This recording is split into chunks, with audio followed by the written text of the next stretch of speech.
Hey, it's Dave, and this is Someday is Today.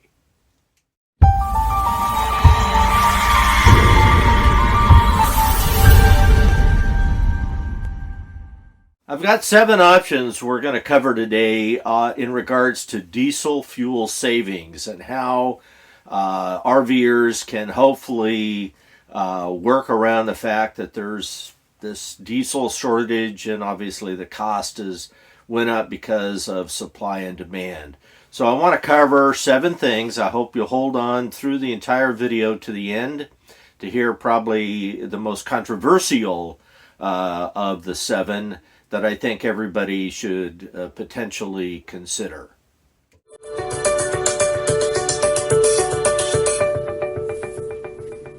So use the Gas Buddy app to find some of the best prices that you can get as you go along the road. I think it's really important that you monitor and just not pull into the first place that happens to be there on the road. I know a lot of you don't do that. You do shop. But Gas Buddy has worked very well for me, and I highly recommend it.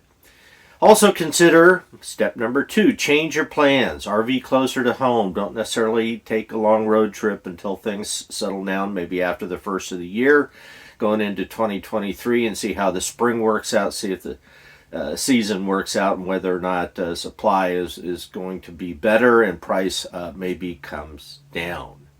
Another important item, this will be item 3, fill up your tank when you get to a quarter tank.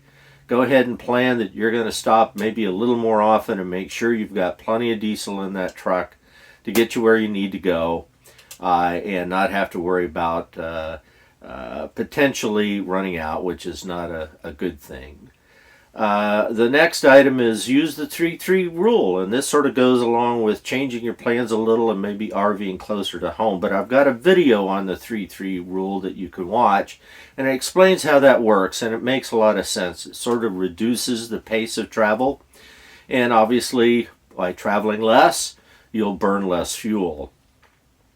Keep your tow vehicle and your trailer, but mostly your tow vehicle, in tip-top shape. Make sure it goes in for regular maintenance. Make sure that we're changing the oil. And along with that, and one of the items is check the tire pressure on a regular basis on both your tow vehicle and your trailer, because that can really have a major impact on mileage. And also, if you can reduce some of the weight that you're hauling along, that'll help your mileage as well.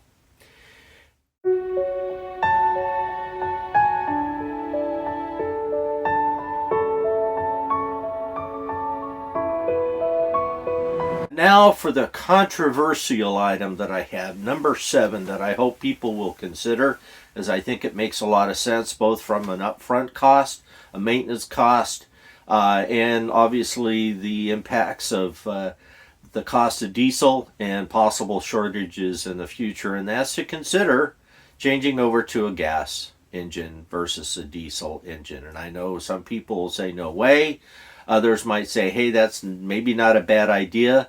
And there's people that are going to want to buy a used diesel because of various reasons. And you can now get a gas truck fairly easily. The wait is not too awful long. So hopefully that's something to consider. So there's your 7 items that I think will help those RVers that are using diesel vehicles to pull their trailer, or their RV has a diesel engine, like some of the Sprinters and things of that sort. So keep that all in mind, and we'll see you down the road.